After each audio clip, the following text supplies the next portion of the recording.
Naguulat mula sa shore na kasing pretty ko. Bringing you the latest and greatest. And diving deep into the cool waters of BLs and GLs. And every kind of love there is. We are the Shippers. Sail with us as we watch our favorite queer love stories. And update you about the latest every week. Kaya tara, sakay na as we sail the open seas. With new episodes Mondays and Wednesdays on all major podcast streaming platforms. Sakay na you, let's go.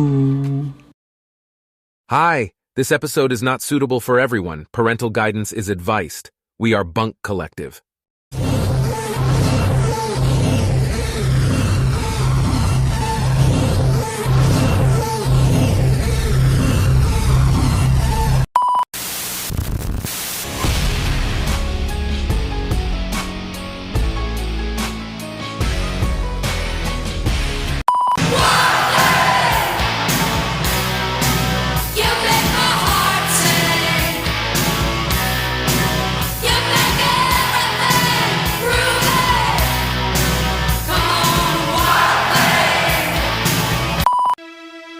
Welcome to your Unfiltered Wrestling Podcast. And this is the MTV Show Podcast, a wrestling podcast.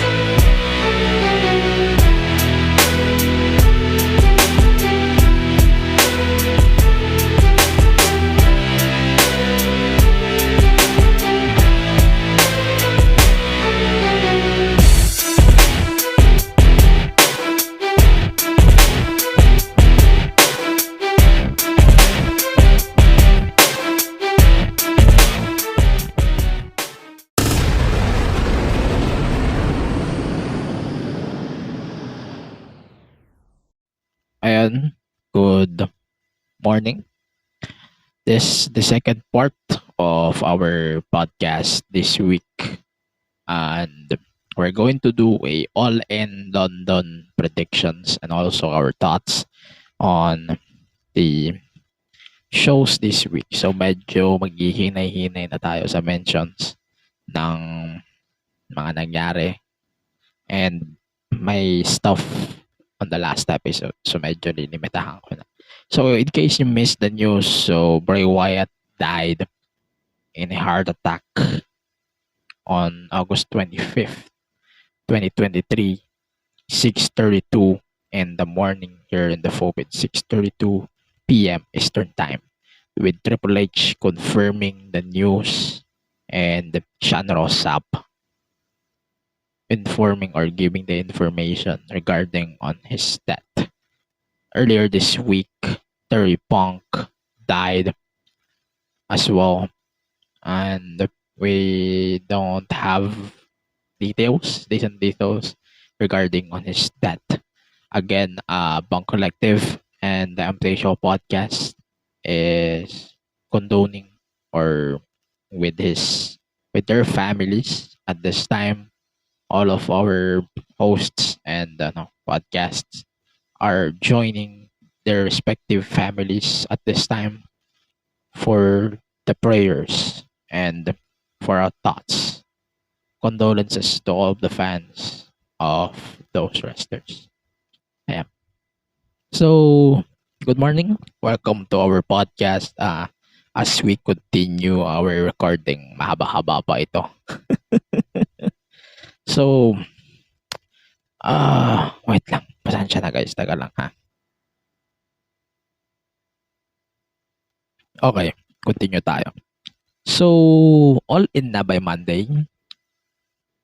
So, papasadahan natin lahat na nangyari sa wrestling this week.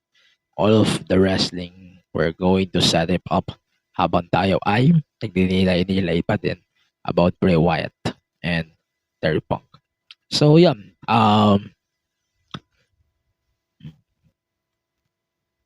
the match this week, the main matches is Chad Gable versus Gunther. He defended the IC title against Chad Gable. So yeah, that was a really good match. Chad getting the win by count out. And holy shit, that was amazing match, if you're going to ask me, sobrang ganda ng Gunter versus Chad. For me, one of the easiest picks for me as my tao dito. One of the easiest picks for me sa match of the week. Pero hindi pa convincing. Naghahanap pa ako ng medyo convincing pick regarding on that this week. So, marami pa tayong pag-uusapan syempre. I'm not going to address it a lot. So, kung kayo naman ay nanonood ng Raw, definitely you know what I'm going to say next. It's all about, wait lang. It's all about The Miz and LA Knight. So, LA Knight and The Miz, it's kind of personal. You know, the feud, they're building the feud for a few weeks now. And I think that, tawag dito, they're building this somber feud that actually we're getting. Ano ba tawag dito? Teka nga. Ano ba tawag dito? Wait. Actually, Miz versus LA Knight is just amazing. Hindi ko lang alam.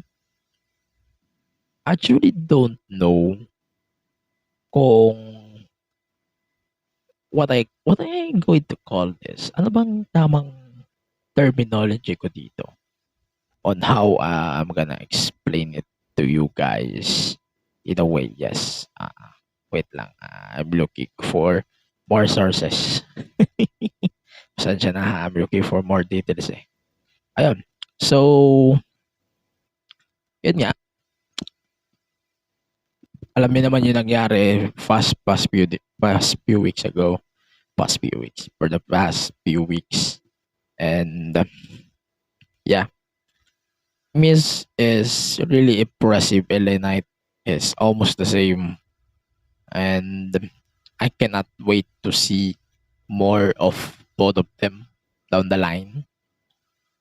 Yeah, I think Payback will be the perfect time to actually check if their feud is working out with everyone.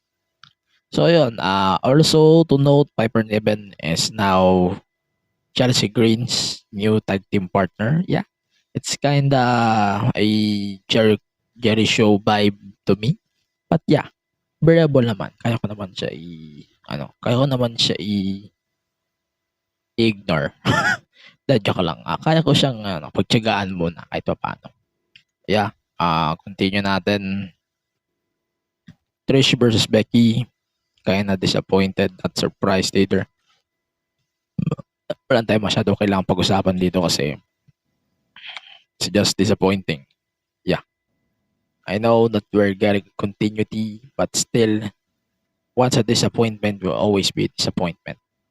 Then, ayan. So, Judgment Day versus Cody, Sami, and KO. The match was great. The match was so good. Like, holy hell.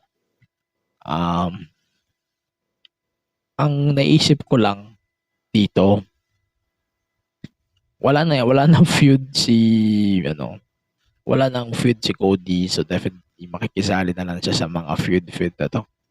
Pero ayun, Gunter versus Chad Gable, easily the best match of that night, that episode.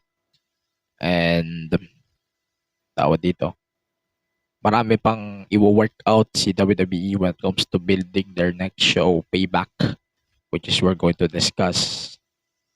Dami natin i-discuss next week pag maayos na yung tawag dito. Hindi lang yung work ko, kundi yung kung paano yung magiging process ng lahat ng mga bagay-bagay. Basta yun, marami tayong aayusin na bagay-bagay regarding on that stuff. Basta yun, importante, mahalaga. Yun lang. Okay. So, continue natin. May SmackDown pa naman. So, pasadahan natin yung SmackDown kahit medyo it turned out into a both Bray and Terry Punk's passing. Ayan. So, medyo naging tribute episode ito. Wait, where's my thoughts? Wait lang. Hindi ko makita. Anong update ngayon? So, let me confirm the date. Sorry about this, guys. Medyo nasanay na ako sa ganitong sistema. So, yeah. Let's keep it that way. Okay. So, I looked for the recap.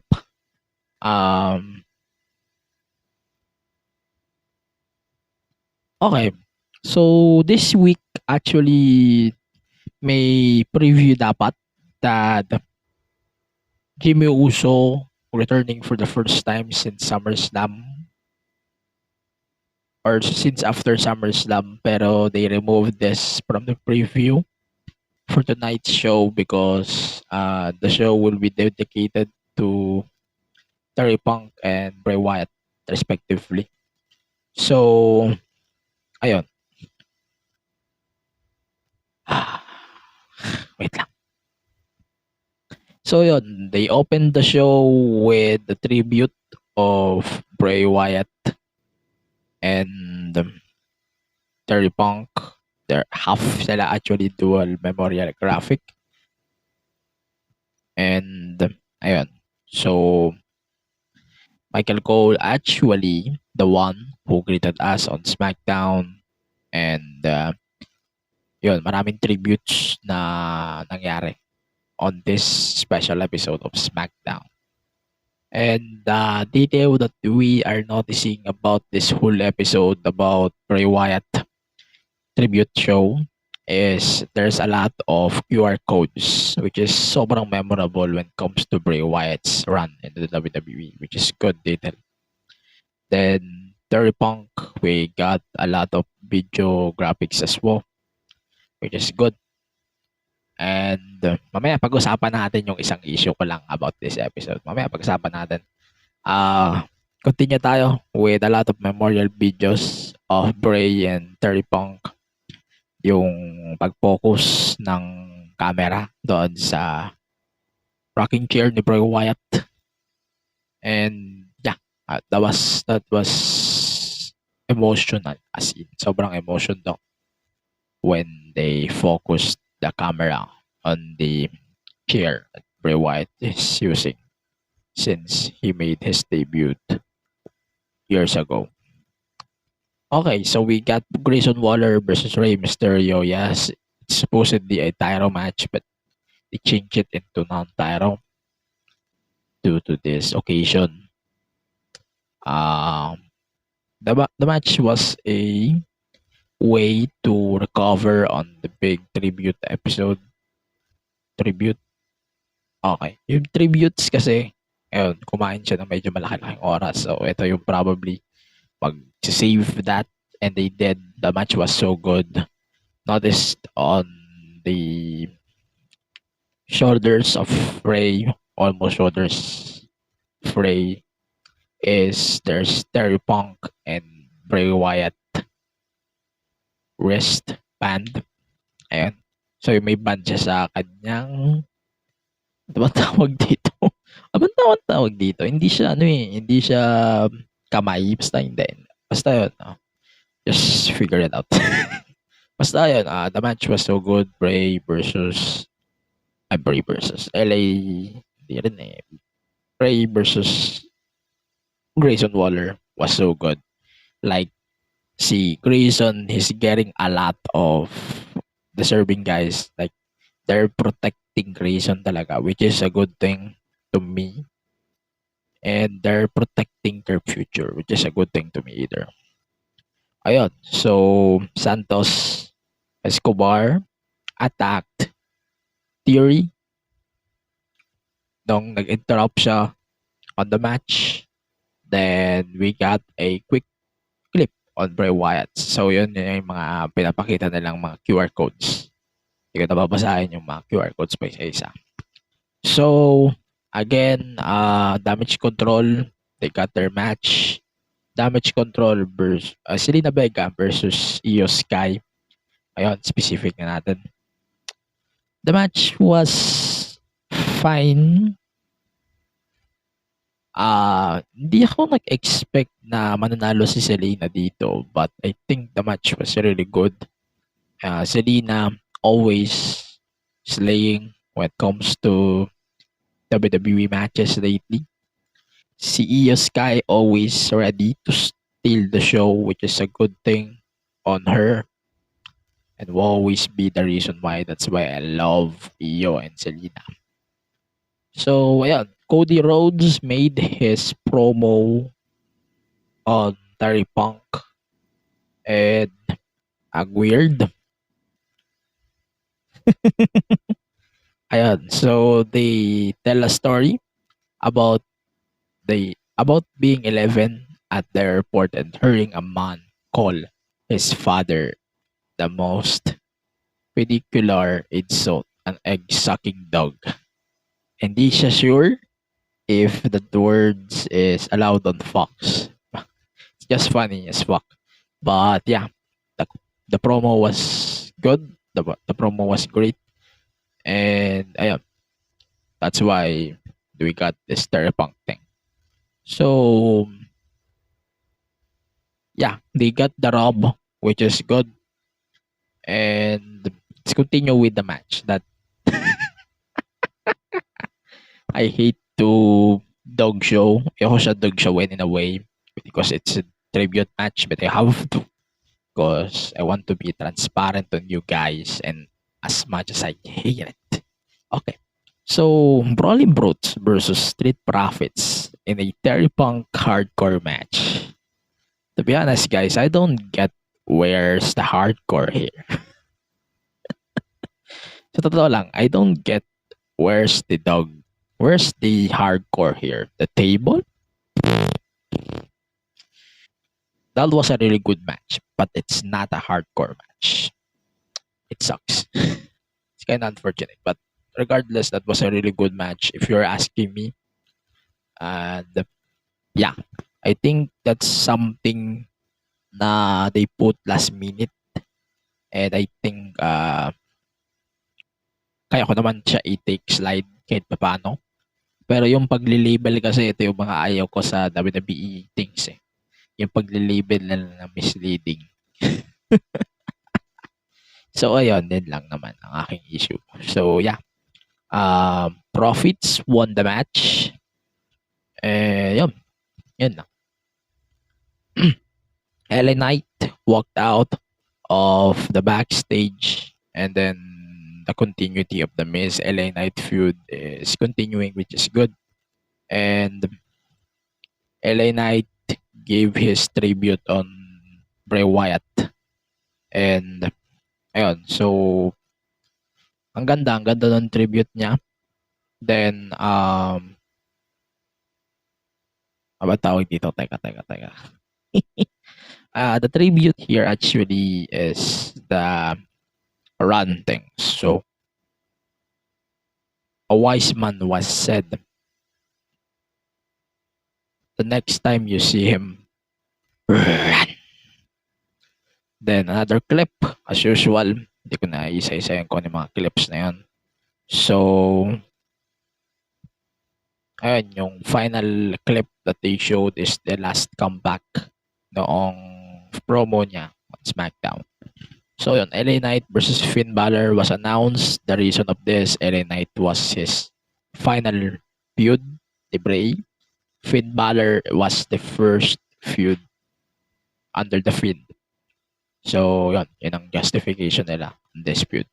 Kaya na random, yeah. But I think hindi naman siya makaka-apekto sa storyline or everything na WWE. It's just a match where they decided to put things together for Bray Wyatt, which is good for me. Wala rin Judgment Day, which is a good for me either. And wala rin Miz, which is a good thing to me either. So finally, we got the lantern again. Sometimes talaga nagwo-work out yung stage ng WWE, no? Yung stage presentation nila. On these occasions na tawag dito, occasions like this, yung mga pa-tribute, mga pictures, like something na realistic. Doon nag-workout yung setup ng WWE when it comes to this. But yeah, I think that was a really good episode. Not on the same level as Eddie's or Benoit's. Not properly mentioning Chris Benoit's tribute. And not even on the levels of Brody's. But I think that was a really good tribute to this week's SmackDown. Acknowledging, I'm going to give props to AEW and Impact, New Japan as well, the other promotions in the world, NWA, New Japan, and actually William Elvin of MWF actually acknowledged Bray Wyatt's death. Basahin natin yung kanyang thought in a bit. Okay, so William Elvin posted this thought that Bray Wyatt wasn't just a professional wrestler. First and foremost, he was an artist. He has pushed forward what can be done with modern pro wrestling as a performance art form. We've taken our cue and will continue pushing. Thank you, Bray. So yeah, that was William Elvin of MWF, one of the top names in the MWF right now. So yeah, gawa tayong recap for NXT Heatwave. So we got Ilya Dragunov versus Trick Williams. I think that this match was really good. Wala man akong ganong flaw here. Ilya is on his way most likely on the title again for Carmelo Hayes NXT title. Dating tayo dyan. Siguro gusto ko na rin talaga na makalaban ni Trick si Melo down the line. So yeah. Then Ivy Nile defeated Ava by submission. This is such a bad match. I'm not going to mention. So we got Nathan Fraser versus Noam Dar for the Heritage Cup. I think So I think this match was the best Heritage Cup so far. Heritage Cup match so far. Ayun. So sa tingin ko, si Dar kasi as a veteran of the Heritage Cup, mas nag-workout sa kanya yung rules na to. And I think that's why he is working out with more sa pag-hold itong belt. Medyo malungkot pa din ako. And medyo weird pa din dahil medyo ang weird pa din ito kasi yung isang fall nangyari sa commercial. So it's a flaw for me of having these matches on weekly shows. But regardless, Nathan Fraser kinda sad din para sa akin. He had this run, he had this time. Dragon Lee is coming, let's face it, and he's coming for the trophy. Sure. Pero para sa akin lang ang metaphor so far is improving na. Sobrang ganda na ng chemistry nilang apat. And parang it's like a Jeff Jarrett with the NWA title na hindi kayang mawala. It's like ganun yung vibe niya. Basta ganun yung vibe niya, which is a good thing for me. Ayun. So Tiffany Stratton met her future challengers in Gigi Dolan, Kiana James, Blair Davenport, and Roxanne Perez. They announced that next week's NXT, they're going to crown a new number one contender for the women's title between those four. Okay. So, ayun. Continue tayo. Rhea Ripley and Dominic Mysterio versus Lyra Valkyria and Dragon Lee. The match was fine. Yan lang. The match was fine.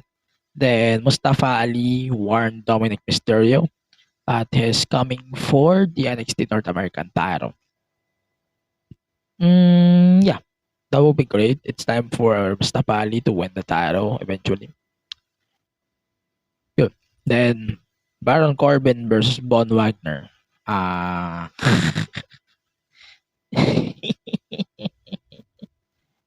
Wala. Wala akong papala dito. Wala akong papala. As in, wala. So, let's continue. Carmelo Hayes versus Wesley NXT Championship. The match was not that bad. Not that bad. Not the best, but not that bad. So in this match as well, Trick Williams found Melo in the locker room and wished him luck. Then there was some tension over championship. And medyo may tension. Halata yung tension nila on this show. But again, medyo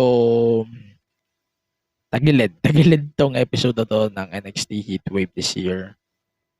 Yung mga matches, mga nasa lower o sa mga nasa first hour, mas tingin ko much better siya kumpara sa main event. Medyo weakness yun ng buong Heatwave na ito. But regardless, that was a really solid episode of NXT. So let's move on now to AEW Dynamite. So, di na tayo magko-commercial. Dire-diretso na tayo. Pucha. Para di na masyadong mahaba kasi hindi ako nag-commercial kanina. So, sa unang episode na recording, which is now available na din. So, di na rin ako magko-commercial dito. So, give me a second. And inom lang din. Okay? Okay. So, I'm going to recap the whole card for the ayun. So, the Elite versus Bullet Club Gold. So, they're trying to build the final layer of the card ng All-In. So, the match was not that bad. Then, Rene Paquette interviewed MJF. Alam niyo yun, parang sobrang genuine on how MJF and Adam Cole is executing this feud or build ng kanilang feud. Ang weirdo pa din at the same time na they have to have a kick-off match. We will discuss that later. Ang weird pa din to me that they're going to have two matches at the same night. But let's see on how this thing will fold on them. No? Maganda malaman muna natin kung ito mag-fold. Ayan. Continue natin. So, Rey Fenix versus John Moxley. Okay, that was a really good match. That was a really good match. Santana and Ortiz made their returns as well, teaming up with the Blackpool Combat Club, and they're going to have a Stadium Stampede. Sabihin ko sana stupid stampede.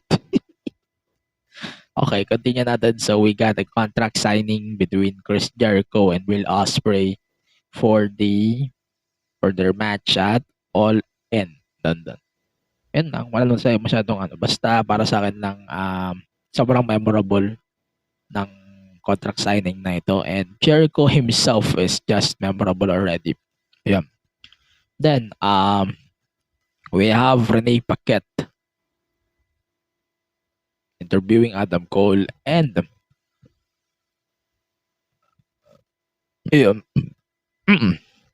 teka lang, si Darby and Nick Wayne teamed up against Swerve Strickland and AR Fox. So eventually they kicked AR Fox out of the group. Medyo confusing. Medyo nag-confuse ako why they attacked AR Fox out of the group. Medyo ang weird. Sobrang sudden ng pag-kick out sa kanya. Pero ayun nga. Si Christian Cage is actually the third man for the match. Siguro dahil lang to sa pag-travel siguro. Kaya they have to kick him out of the match. Pero okay, mamaya malalaman din naman natin later on kung ano explanation. So that's why. Ayun. Continue natin tong So we have our ROH World Tag Team Titles match, Aussie Open versus the Hardys.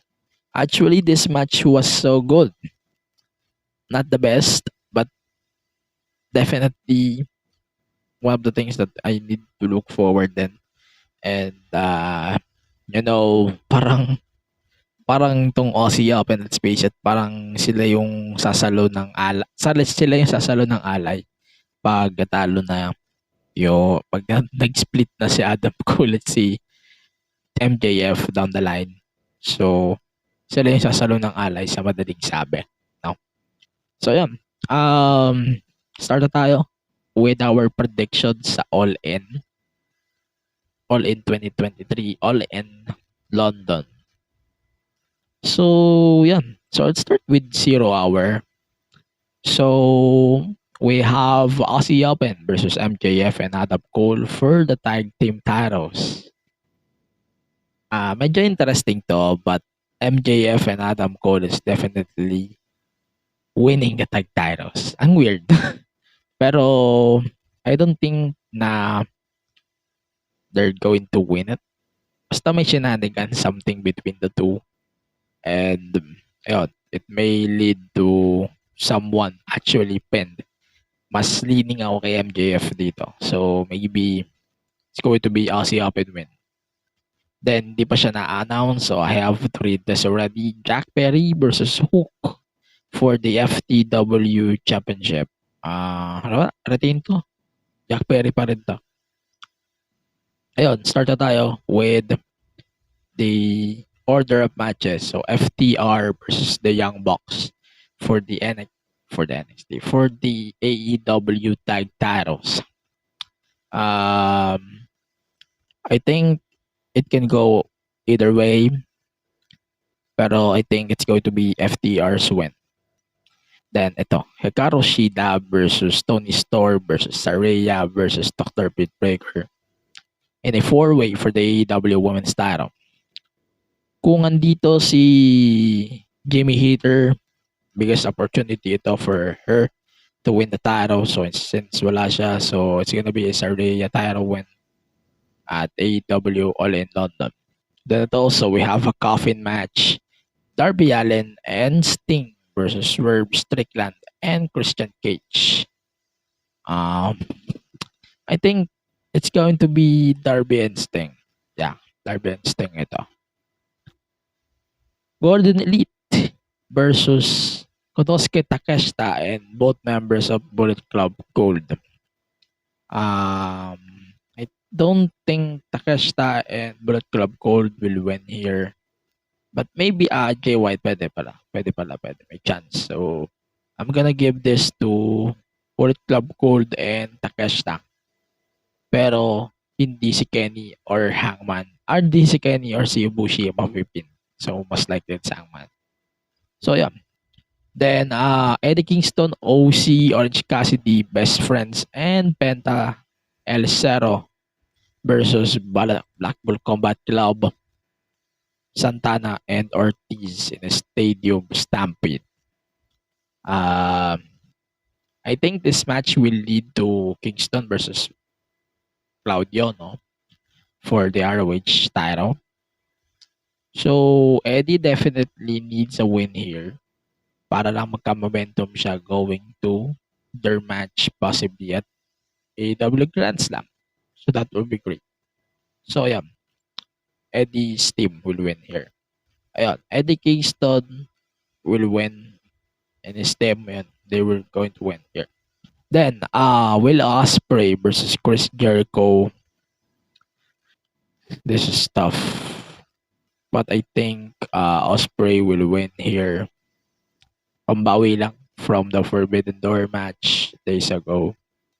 Or the G1 match days ago. So, probably I'm gonna give this to Will Ospreay. Ayun, CM Punk versus Samoa Joe for the Real World Championship. So, may dispute sa AEW title. Obviously, CM Punk ito. Makakatotoo na tayo. Then ito, House of Black versus The Acclaim and Billy Gunn. I think it can go anywhere, pero I think House of Black will retain their tag titles. 6-man tag titles and or trios title. So finally, it's MJF versus Adam Cole for the NXT or AEW title.